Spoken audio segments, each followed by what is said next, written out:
मैं हूं आपके साथ भागीरथ साहू। विधानसभा चुनाव के दौरान महिलाओं का वोट प्रतिशत 76.26% था। इस लिहाज से प्रदेश में लगातार 5वीं बार भाजपा सरकार बनाने में महिलाओं की बड़ी भूमिका मानी जा रही है। इसी बात को आगे रखते हुए प्रदेश के नए मुख्यमंत्री डॉक्टर मोहन यादव ने महिलाओं को आकर्षित करने वाली योजनाओं को यथावत रखा। इन योजनाओं को जारी रखने की बात वो बार बार दोहराते भी रहे, लेकिन इन तमाम प्रयासों का कुछ खास असर लोकसभा चुनाव में दिखाई नहीं दिया। फायदे की बजाय इस चुनाव में करीब 12% की गिरावट आते हुए लोकसभा चुनाव में महिलाओं का वोट प्रतिशत 65.24% पर आ लगा है। 2019 के मुकाबले इस लोकसभा चुनाव में महिला वोटर्स में पुरुषों के मुकाबले ज्यादा गिरावट आई है। राज्य के 29 निर्वाचन क्षेत्रों में से 24 में महिला मतदान में गिरावट आई है। 29 में से 25 निर्वाचन क्षेत्रों में 2019 के चुनावों में दर्ज वोटर्स मतदान की तुलना में इस चुनाव में पुरुष मतदान में कमी आई है। ऐसे में लाख टके का सवाल है कि विधानसभा चुनाव में जबरदस्त मतदान करते हुए बीजेपी को ऐतिहासिक जीत दिलाने वाली लाडली बहनों का साथ किस दल को मिला है। हालांकि महिलाओं का मत प्रतिशत गिरा है, फिर भी इन आंकड़ों में बीजेपी और कांग्रेस दोनों अपने लिए फायदे ढूंढ रहे हैं। यह भी तय है जिस दल को मिलेगा लाडलियों का साथ, उसी का मजबूत होगा हाथ। हालांकि 5 निर्वाचन क्षेत्र ऐसे हैं जहां महिला वोटर्स में वृद्धि हुई है। जहां तक पुरुष मतदान में वृद्धि की बात है, तो यह देखा गया है कि पिछले संसदीय चुनावों की तुलना में केवल 4 निर्वाचन क्षेत्रों में पुरुष मतदान में वृद्धि देखी गई। 2019 के संसदीय चुनावों में ओवरऑल फीमेल वोटिंग टर्नआउट 68.67% दर्ज किया गया था, जो 2024 में यह घटकर 64.24% हो गया। पिछले चुनाव के मुकाबले इसमें 4.43% की गिरावट दर्ज की गई, जो मध्य प्रदेश में कुल मतदान में 4.33% की औसत कमी से थोड़ा अधिक है। हालांकि इसके बाद भाजपा का वोट शेयर लगातार बढ़ा है। वर्ष 2014 के लोकसभा चुनाव में भाजपा को 27 सीटों के साथ 54.02% मत प्राप्त हुए थे। वर्ष 2019 में पार्टी ने 28 सीटों के साथ 58% वोट शेयर हासिल किया था। अब भाजपा की उम्मीदें इसलिए बढ़ गई हैं क्योंकि 5 महीने पहले हुए विधानसभा चुनाव में प्रदेश में 77.15% मतदान हुआ। भाजपा को 163 सीटों के साथ 48.55% वोट मिले। अब पार्टी लोकसभा चुनाव के परिणाम को लेकर उत्साहित है, लेकिन इस बार औसतन मतदान 66.87% हुआ है, जो कि 2019 के चुनावों से 4% कम है। इस तरह कुल मिलाकर राज्य के 29 निर्वाचन क्षेत्रों में से 24 में महिला मतदान में गिरावट आई है। 29 में से 25 निर्वाचन क्षेत्रों में 2019 के चुनावों में दर्ज वोटर्स मतदान की तुलना में इस चुनाव में पुरुष मतदान में कमी आई है। पिछले वर्ष मार्च माह में आकार लेने वाली लाडली बहना योजना अब भी प्रदेश की करीब 1.25 करोड़ महिलाओं को फायदा दे रही है। 1000 रुपए से शुरू हुई इस योजना में अब महिलाओं को हर महीने 1250 रुपए मिल रहे हैं। महिला मतदाता के लोकसभा चुनाव में कम मतदान प्रतिशत को लेकर जहां कांग्रेस को बढ़त की उम्मीद है, तो वहीं बीजेपी का तर्क है पीएम मोदी की योजना और प्रदेश सरकार के लाडली बहनों के लिए किए गए काम का फायदा उन्हें मिलेगा। तय है आधी आबादी के ज्यादा वोट जिस भी राजनीतिक दल को मिलेगा, जीत का परचम भी उसी का लहराएगा। तो इसमें कोई शक नहीं है कि जिस भी पार्टी को महिलाओं का मत प्रतिशत ज्यादा से ज्यादा मिलेगा, वो पार्टी जरूर जीतेगी। लेकिन जिस तरह से यहां पर महिलाओं के मत प्रतिशत में कमी आई है, इसका क्या असर होगा, किसको कितना फायदा, किसको कितना नुकसान होगा, ये देखने वाली बात होगी। लेकिन चलिए इसी खास मुद्दे पर हम चर्चा शुरू करते हैं और जो मेहमान हमारे साथ मौजूद है, मैं उनका आप लोगों से तारुफ कराया। तो हमारे साथ हैं मीडिया पैनलिस्ट बीजेपी से वंदना त्रिपाठी जी, प्रदेश महासचिव कांग्रेस से अमित शर्मा जी और सीनियर एडिटर मुक्ता पाठक जी। आप सभी मेहमानों को बहुत बहुत स्वागत है हमारे इस खास चर्चा में। सबसे पहले मुक्ता जी, देखिए इसमें कोई शक नहीं है, महिलाओं का मत प्रतिशत जिस भी पार्टी को मिलेगा ज्यादा से ज्यादा, वो पार्टी जीतेगी, इसमें कोई शक नहीं है। लेकिन यहां पर जिस तरह से हमने देखा है मत प्रतिशत में कमी आई है, वाकई फिर गुणा भाग लगाने में हर कोई लगा हुआ है कि आखिर इसका किसको फायदा कितना और कितना किसको नुकसान ये होने वाला है। आप इसको किस तरह से आकलन करती हैं? जी बिल्कुल भागीरथ जी, देखिए इस चुनाव में, लोकसभा चुनाव में हम लगातार देख रहे हैं कि वोट प्रतिशत घटा है, जिससे काफी चिंता पार्टियां व्यक्त कर रही हैं। पहले 2 चरण में अगर हम मध्य प्रदेश की बात करें तो बिल्कुल वोट प्रतिशत घटा था, तीसरे में थोड़ा बढ़ा, चौथे में थोड़ा और बढ़ा। बीजेपी लगातार इस पे चिंता व्यक्त कर रही है, और जिस तरह से महिलाओं का जो वोट प्रतिशत घटा है वो एक वाकई में ये सोचने वाला विषय है। इससे किसको नुकसान होगा और किसको फायदा होगा। देखिए, अगर हम विधानसभा चुनाव की अगर बात करें 2023 की, बहुत अभी कम समय ही बीता है, जिस तरह से उस समय महिलाओं ने आगे बढ़ चढ़ के वोट दिया था, तो अगर मध्य प्रदेश की बात करें तो लाडली बहना योजना का असर हुआ था। लेकिन लोकसभा में हालांकि लाडली बहना योजना बंद नहीं हुई, पैसे लगातार डलते रहे, डॉक्टर मोहन यादव लगातार इस योजना की चर्चा भी करते रहे, लेकिन महिलाओं का वोट प्रतिशत घटा है। तो क्या इससे बीजेपी को नुकसान होगा, क्या कांग्रेस को फायदा होगा, ये एक सवाल है। लेकिन एक चीज और है कि लोकसभा चुनाव में महिलाएं उतना बढ़ चढ़ के, इनफैक्ट वोटर्स बहुत ज्यादा आगे बढ़ के वोट भी नहीं करते। ये ट्रेंड इस बार लोकसभा में हमने देखा भी है। और इस बार की अगर बात करें तो गर्मी बहुत थी, शादी भी थी, तो पहले 2 चरण में इसलिए वोट प्रतिशत बहुत कम भी रहा। तीसरे चौथे चरण में चुनाव आयोग, तमाम पार्टियों ने भी बहुत प्रचार प्रसार किया, कार्यकर्ताओं को भेजा गया, वोटर्स को बाहर निकाला गया, तो वोट प्रतिशत बढ़ा। लेकिन महिलाओं का जिस तरह से वोट प्रतिशत घटा है, उस पर हम चर्चा कर लेते हैं। हमारे साथ अमित जी मौजूद है, इनसे पूछ लेते हैं कि क्या ये जो महिलाओं का वोट प्रतिशत घटा है, तो इससे क्या कांग्रेस को फायदा हो रहा है, बीजेपी को नुकसान हो रहा है? देखिए, मुख्य बात यह है कि जब हम विधानसभा चुनाव की तरफ जाते हैं तो लाडली बहनाओं की योजना की तरफ जो शिवराज सिंह चौहान जी ने कहा था कि 10 तारीख आ रही है, मेरी बहनों चिंता मत करो, 1000 से शुरुआत है, 3000 तक आपके खाते में मिलेंगे, मैं मामा अभी जिंदा है, इन सारे शब्दों पर एक भरोसा मध्य प्रदेश की जनता ने और महिलाओं ने, हमारी बहनों ने कायम करा, और निसंदेह उन बहनों की वजह से आज भारतीय जनता पार्टी की मध्य प्रदेश में सरकार बनी। और आज जब लोकसभा चुनाव हुआ तो लगातार हर जिले में, जो फैक्ट है, 2000 3000 हर जिले में महिलाओं के नाम काटे गए। और जो डॉक्टर मोहन यादव जी हैं, जो मुख्यमंत्री हैं, उनके द्वारा इस योजना का ज्यादा प्रचार प्रसार ही नहीं किया गया। और मैं समझता हूं कि जो 1000 देने के बाद, 1200 देने के बाद 3000 का जो बहनें इंतजार कर रही थी, वो कम से कम अपने आप को ठगा सा महसूस कर रही थी। इसीलिए महिलाओं ने ही जिताया था। और अब जो सरकार मोदी की नहीं बन रही और अब जो कांग्रेस की सरकार बनने जा रही है, और खासकर मध्य प्रदेश में जो ज्यादा सीटें मध्य प्रदेश में कांग्रेस के खाते में आ रही हैं, उसकी बहुत बड़ा कहीं ना कहीं महिला ही रहेगा। महिलाओं के कारण आज हम जीतने की कगार पर हैं।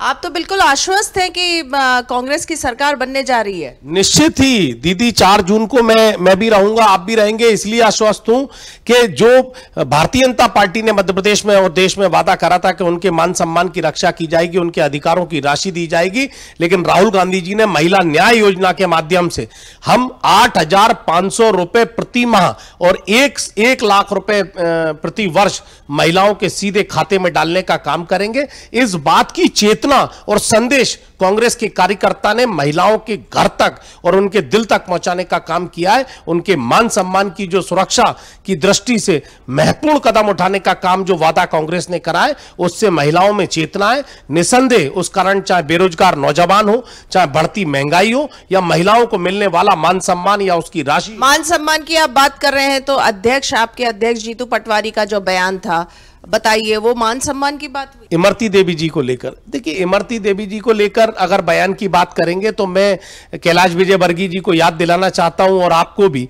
कि कैलाश विजयवर्गीय जी ने कहा था महिलाएं जीन्स पहनती हैं तो थोड़ा टाइट पहनती हैं, और भी कई ऐसे भद्दे शब्द हैं।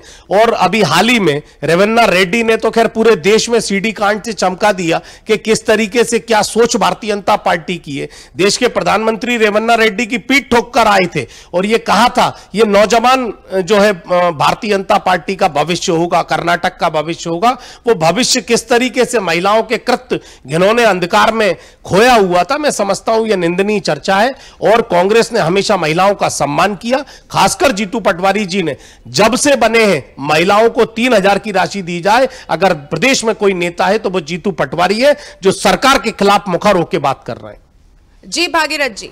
बिल्कुल, मुन्ना जी, आपने सुना होगा जिस तरह से अमित जी ने कहा है, लेकिन वाकई यहाँ पर चिंता की बात जरूर है कि 4% जो यहाँ पर एक कमी आई है महिलाओं के वोटिंग प्रतिशत में। और अक्सर आप लोग भी कहते हैं और ऐसा भी कहा जाता है, अक्सर हम बहुत सारे वीडियोस में देखते हैं कि जहाँ पर एक महिलाओं का खास तरह से जो रुझाव है यहाँ पर बीजेपी की तरफ दिखा जाता है, नरेंद्र मोदी की तरफ दिखा जाता है। लेकिन अगर उसी एक बड़े वोट बैंक में अगर उसमें कमी आएगी तो कहीं ना कहीं इससे आप लोग को नुकसान होता हो तो दिखाई दे रहा है। जी नमस्कार भागीरथ जी, नमस्कार मुक्ता जी, अमित भाई को भी नमस्कार। देखिए, सबसे पहले तो भागीरथ जी, इन कांग्रेस पार्टी के नेताओं के लिए एक शायरी है कि जन्नत की हकीकत का सबको है मालूम, लेकिन दिल को बहलाने के लिए हुजूर ख्याल अच्छा है। तो इनका ख्याल बिल्कुल अच्छा है कि ये जीत रहे हैं। देखिए, ये हार रहे हैं इन्हें भी पता है, और इसीलिए कहीं ना कहीं उस हार का ठीकरा ये ईवीएम, ईडी और अब तो वास्तु दोष तक चले गए हैं। तो देखो, जीतू पटवारी जी तो जो हारू पटवारी साबित हुए हैं, उन्होंने तो सारे रिकॉर्ड बना दिए हैं। हारने का रिकॉर्ड बनाने वाले हैं वो, अपने बयानों का रिकॉर्ड बनाया है, चुनाव आयोग में अपनी शिकायतों का रिकॉर्ड बनाया है। महिलाओं के लिए विशेष करके जीतू पटवारी जी के आने के बाद जिस प्रकार की उन्होंने टिप्पणियां दी हैं, पहला तो ये कि ये जो बाकी लोगों से कंपैरिजन कर रहे हैं, तो पहले आप ये बताइए कि एक स्टेट प्रेसिडेंट, एक प्रदेश अध्यक्ष को ये शोभा देता है कि वो एक सम्माननीय महिला जो पूर्व में मंत्री थी ढूंढे? क्या ये उन्हें शोभा देता है कि एक पहचान उजागर करे? तो देखिए, ये आधी आबादी को चैलेंज करना छोड़ दीजिए, ये आधी आबादी आपको बता देगी कि वो क्या कर सकती है, उसका पावर क्या है, उसकी शक्ति क्या है। और 4 जून को वरना जी देखिए, इसी पर तो हम बात करें, वो शक्ति की, हम शक्ति की बात कर रहे हैं, क्योंकि जो एक लोकतंत्र की शक्ति थी महिलाओं के पास, उसमें इस बार कमी दिखाई दे रही है। उनका 4 जून को उनके सारे प्रश्नों का उत्तर मिल जाएगा। ठीक है, उत्तर तो मिल जाएगा। वंदना जी, आपको मेरी आवाज आ रही है? जी वंदना जी, देखिए, आप जो शक्ति की बात कर रही थी, बिल्कुल 4 जून को रिजल्ट तो सामने आ जाएगा, लेकिन महिलाओं के पास जो लोकतंत्र की शक्ति है, इस बार इस शक्ति का इस्तेमाल उन्होंने कम किया है। आप लोग की तरफ से भी अगर देख लें, लाडली बहना योजना जो विधानसभा चुनाव में बड़ी असरदार साबित हुई, कांग्रेस की तरफ से भी जो महिलाओं के न्याय को लेकर 1 लाख रुपए देने की बात की जा रही है, लेकिन इसका असर यहां पर थोड़ा सा कम दिखाई दिया, इसलिए तो हम इस पर चर्चा कर रहे थे। अमित शर्मा जी, देखिए, आप लोग की तरफ से भी कहा जा रहा है कि 1 लाख रुपए हम महिलाओं के खाते में डालेंगे, राहुल गांधी की तरफ से कहा जा रहा है कि हर महीने खटाखट पैसे आएंगे, लेकिन ये सारी चीजें यहां पर महिलाओं को क्या आकर्षित नहीं कर पाई हैं, क्योंकि 4% वोटिंग प्रतिशत में गिरावट आना कहीं ना कहीं वाकई इसमें सवाल खड़े होता है। इस पर दोनों पार्टी के ऊपर सवाल खड़े होता है, जो प्रमुख पार्टियां हैं, बीजेपी के ऊपर भी, आपके ऊपर भी। लेकिन अगर मैं आपसे चर्चा कर रहा हूं, अगर आपसे सवाल पूछ रहा हूं, तो आपसे पूछूंगा, आखिर क्यों? क्या यहां पर कांग्रेस महिलाओं को उतना जोड़ने में सक्षम नहीं हो पाई, या उसमें काबिल नहीं हो पाई, इसलिए यहां पर महिलाओं का मत प्रतिशत गिर गया? नहीं, मुझे सुनाई नहीं दे रहा। महिलाओं को प्रतिशत जो गिरा है, आप लोग लगातार इतने सारे वादे कर रहे हैं, उसके बाद भी गिरा है, तो क्या सोच रहे हैं? देखिए, महिलाओं के प्रतिशत गिरने की बात यह है कि जो मध्य प्रदेश में भारतीय जनता पार्टी की सरकार है, उसने जो महिलाओं के प्रति वादे किए थे, लोग अपने आप को, मैंने कहा ना दीदी, कि महिलाएं ठगा सा महसूस कर रही हैं, कि उनको आशा थी कि मुख्यमंत्री अगर शिवराज सिंह चौहान होते या भारतीय जनता पार्टी दोबारा बनी, जो बनी उन्होंने बनाई, वो हमें 3000 रुपए देगी। हमें अगर किसान, जो हर परिवार एक किसान परिवार है, उसके परिवार में अगर धान का मूल्य 1 लाख रुपए देने का आपने वादा किया है, तो यहां पर ऐसा होना चाहिए कि महिलाओं का प्रतिशत तो बढ़ना चाहिए, अगर वो आपके साथ है तो। इन सारे मुद्दों पर 4 महीने बाद चुनाव हुए लोकसभा के, और उसके बाद ये ना योजनाएं हुई, सिर्फ कागजों में दम है। और जो जितने हमारे भारतीय जनता पार्टी के जो अभी नेता, मंत्री और मुख्यमंत्री बने, वो अपने बंगलों की रंगरोगन में व्यस्त है, अपने बंगलों में करोड़ों रुपए का काम कराने में व्यस्त है, और जनता की गाड़ी कमाई उस करोड़ों रुपए की साज सज्जा में खर्च की जा रही है। और निसंदेह कांग्रेस पार्टी ने हर बूथ पर प्रयास करा।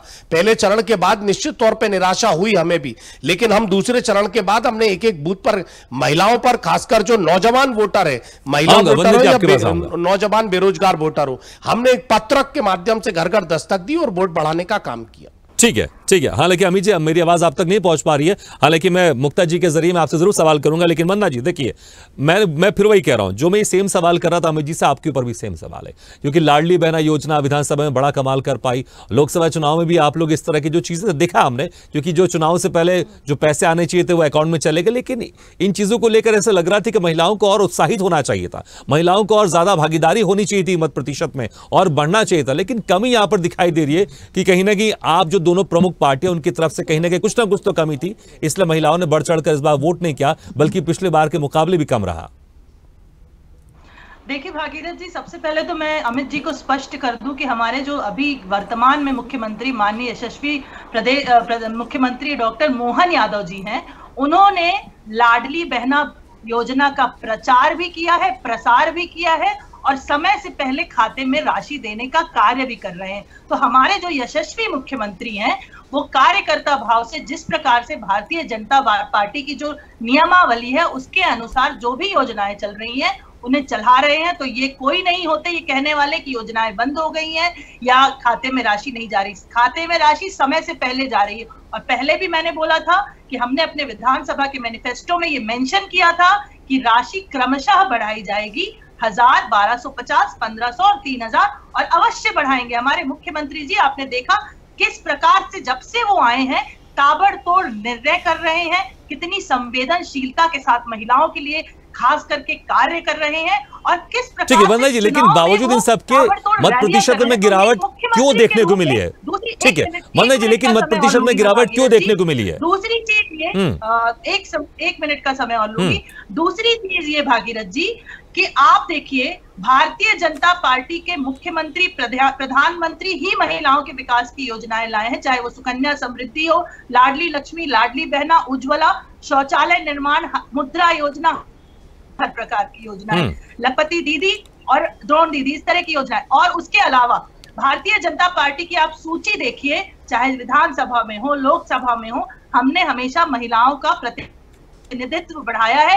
राज्यसभा में भी हमने अपनी महिला मोर्चा प्रदेश अध्यक्ष को भेजा है। तो भारतीय जनता पार्टी जो कहती है वो करती है। उलट आप कांग्रेस की सूची देखिए, मात्र एक महिला प्रत्याशी और वो भी एक नेता पत्नी, कोई कांग्रेस पार्टी के कार्यकर्ता नहीं। ठीक है मेरे पास समय कम है, लेकिन जो मैंने आपसे एक अहम सवाल किया उसका थोड़ा जवाब दे दीजिए। ये सारी चीजें आप लोग कर रहे हैं, लेकिन बावजूद इसके महिलाओं का मत प्रतिशत क्यों गिर गया फिर?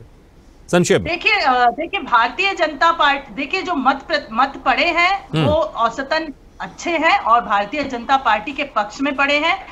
अगर कोई वोट परसेंटेज कम हुआ है तो उसका कारण है कांग्रेस पार्टी के कार्यकर्ताओं। चलिए मुझे लग रहा है कि ये आरोप, मुक्ता जी देखिए ये आरोप तो हम शुरू से देख रहे हैं, जब भी मत प्रतिशत कम होने की हम बात करते हैं चरणों में तो हमेशा बीजेपी कहती है कांग्रेस के कारण कम हुए, कांग्रेस कहती है बीजेपी के कारण कम हुए। ठीक है मुझे लगता है 4 जून को आ जाएगा, लेकिन इसमें लेकिन ये तो सत्य है मत प्रतिशत कम हुए। ठीक है वंदना जी, ठीक है मुक्ता जी, लेकिन क्या वाकई देखिए अगर एक तरफ कांग्रेस 1 लाख रुपए देने की बात कर रही है हर महीना और एक तरफ लाडली बहना योजना के पैसे शुरू भी हो गए महिलाओं के खातों में, इसको 3000 तक बढ़ाने की बात कही जा रही है और बहुत सारे आत्मनिर्भर बनाने की बात कही जा रही है, लेकिन बावजूद इसके महिलाओं में यह असर थोड़ा सा इस बार कहेंगे कम देखने को मिला है। नहीं तो मत प्रतिशत और ज्यादा बढ़ता कि अरे हमें कांग्रेस 1 लाख रुपए देने वाली है, अरे हमें बीजेपी तो इतना दे रही है, हमें बीजेपी इतना देने वाली है, तो फिर मत प्रतिशत बढ़ता। सवाल तो फिर दोनों पार्टियों से जरूर है कि आखिर इतना सब कुछ वादे करने के बाद भी महिलाओं में वो उत्साह क्यों नहीं दिखाई दिया इस बार?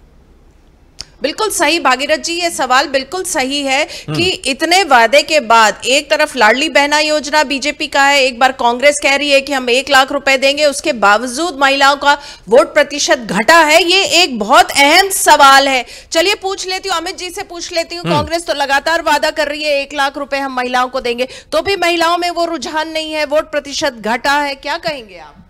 नहीं देखिए, वोट प्रतिशत मैंने आपको बताया कि प्रथम चरण के बाद निश्चित तौर पे कांग्रेस ने भी इस बात की चिंता करी कि चूंकि एक बड़ा महापर्व है, लोकतंत्र है, इसका प्रचार और मैं कहीं ना कहीं एक बात को कहना चाहता हूं कि जो भारतीय जनता पार्टी ने ये कहा कि 400 पार, तो कार्यकर्ता भी जो नीचे का है वो 370 बूथ को बढ़ाने का काम कर रहा था, लेकिन जो 2019 में वोट ऑफ परसेंटेज था वो वोट ऑफ परसेंटेज यथावत रहा, लेकिन वोट बढ़ाने का काम भारतीय जनता पार्टी के 370 पार की बात तो छोड़िए, 370 क्या 100 वोट भी बढ़ाने का काम नहीं करा। और जो प्रशासनिक अधिकारी थे वो कहीं ना कहीं आत्मनिर्भर हो गए मोदी जी पर, और उन्होंने कहा कि अब 400 पार हो ही रहे, वोट अपने आप डलेंगे। लेकिन कहीं ना कहीं इसमें प्रशासन की भी चूक है। जो प्रशासन, कलेक्टर कहीं ना कहीं जो एक जिम्मेदारी के तहत संदेश देने का काम, पहले गाड़ियां घूमती थी, आप देखिए मुक्ता जी, कहीं कोई आपको प्रचार की सरकार के द्वारा गाड़ियां नहीं घूमी, सिर्फ एड पेपर में एड देने के माध्यम से वोटर नहीं निकलता। कांग्रेस पार्टी ने निसंदेह पहले चरण के बाद हम लोगों ने पूरी कोशिश करी कि महिलाओं के भी वोट डले, किसानों के वोट डले। और आप देखिए कि हमारे बूथ का प्लान था राजगढ़ में, पिछले बार से हम ज्यादा वोटर परसेंटेज लेके गए और 73% सीधी में करीब 3.25 लाख वोट जो कम हुआ, उससे हमें निश्चित तौर पर चिंता हुई। जब हम बिंद का दूसरे चरण की सीटों का चुनाव, तो आप देखिए कि सब में 65% से ऊपर मतदान का प्रयास कांग्रेस पार्टी ने किया। और खासकर मैं यही कहूंगा कि सबको मिलकर इस बात का प्रयास आने वाले चुनाव में करना चाहिए कि ज्यादा से ज्यादा वोटिंग हो। हम महती भूमिका, जीतू पटवारी जी ने कहा सार्वजनिक मीटिंग में कि हमारे कार्यकर्ता ज्यादा से ज्यादा कोशिश करें, जो भी चरण का चुनाव रह गया उसमें लोगों को निकलवाएं और वोट डलवाएं। ठीक है, बिल्कुल। देखिए वंदना जी, इसमें तो कोई शक नहीं, सरकार आपकी केंद्र में है, सरकार आपकी राज्य में। भले आप लोग चुनाव आचार संहिता के आप लोग बात कह रहे हैं कि उस वक्त हमारे पास पावर नहीं रहती, लेकिन सरकार अगर है तो जिम्मेदारी भी आपके ऊपर होती है कि प्रतिशत और बढ़ना चाहिए, क्योंकि जागरूकता अभियान को लेकर बहुत सारे ऑप्शंस आपके पास हैं। लेकिन अगर मत प्रतिशत हुआ है तो सवाल जिस तरह से कांग्रेस आपके ऊपर उठा रही है बनता तो है, इसमें कोई शक नहीं है। लेकिन क्यों आपको ऐसा लग रहा है कि मत प्रतिशत कम होने के बावजूद भी इस बार बीजेपी को जो मत प्रतिशत जितना भी मिला उसमें सबसे ज्यादा हिस्सा बीजेपी का है? संक्षेप में, मेरे पास समय कम है। देखिए, जीतू पटवारी जी के आने के बाद जिस प्रकार का ऐतिहासिक पलायन मध्य प्रदेश में कांग्रेस के कार्यकर्ताओं का हुआ है, उससे कहीं ना कहीं जो कांग्रेस के जो वोटर हैं उनका मनोबल टूटा है। वो अपने घरों से नहीं निकले हैं, उनका विश्वास कांग्रेस कुछ सेकंड में, मेरे पास समय बहुत है। और यही कारण है जिसके कारण मतदान प्रतिशत कम हुआ है। भारतीय जनता पार्टी का वोटर घरों से निकला है। हमने अपने बूथ की सूचियों की समीक्षा की है। ठीक है, मुझे लगता है 4 जून में क्लियर हो जाएगा। मुक्ता जी, वाकई क्या लगता है आपको, जो भी अभी मत प्रतिशत हुआ है, जो भी हम सिनेरियो देख रहे हैं, उससे क्या लग रहा है महिला शक्ति किसके साथ? जी बिल्कुल, ये सवाल तो 4 जून के बाद ही क्लियर होगा भागीरथ जी। देखिए, लगातार हम देख रहे हैं कांग्रेस भी कोशिश कर रही है, 1 लाख रुपए देने की बात है, बीजेपी भी कर रही है। और दोनों पार्टियों से अगर हम बात करें तो दोनों कहते हैं हमारे कार्यकर्ता तो निकले हैं, दूसरे की पार्टी के कार्यकर्ता नहीं निकले हैं। तो बिल्कुल 4 जून जैसा आप कह रहे हैं ना, उसी दिन जब रिजल्ट आएगा तो क्लैरिटी हो जाएगी कि वाकई में क्या हुआ है। बिल्कुल, इसमें कोई शक नहीं, शक्ति जिसके साथ होगी और उसकी विजय तो जरूर होगी। बहुत बहुत शुक्रिया आपसे मेहमानों का, वंदना त्रिपाठी जी, अमित शर्मा जी, मुक्ता पाठक जी, बहुत बहुत शुक्रिया हमारे इस खास चर्चा में शामिल होने के लिए। तो 4 जून को रिजल्ट आ जाएगा, दूध का दूध पानी का पानी हो जाएगा कि किसके दावों में कितनी सच्चाई है, किसके दावों को जनता ने एक्सेप्ट किया है और किसको विजयश्री का एक सिर में सरताज बनाया। लेकिन देखना होगा कि महिला शक्ति किसके साथ होगी। लेकिन सवाल तो है, मत प्रतिशत कम हुआ है, ओवरऑल भी कम हुआ है, लेकिन अगर महिलाओं में मत प्रतिशत कम हुआ है तो यहां पर सभी प्रमुख पार्टियों को सोचना होगा कि आखिर क्यों हुआ है। और अभी जो 2 चरण के चुनाव बाकी है, कम से कम यहां पर सभी को अपने घर से बाहर निकलकर मत का प्रयोग जरूर करना चाहिए और रिजल्ट तो आ ही जाएगा 4 जून को। इसी के साथ हमारी खास पेशकश में फिलहाल इतना है, लेकिन खबरों का सिलसिला लगातार जारी। आप देखते रहिए स्वदेश न्यूज, सबसे पहले देश।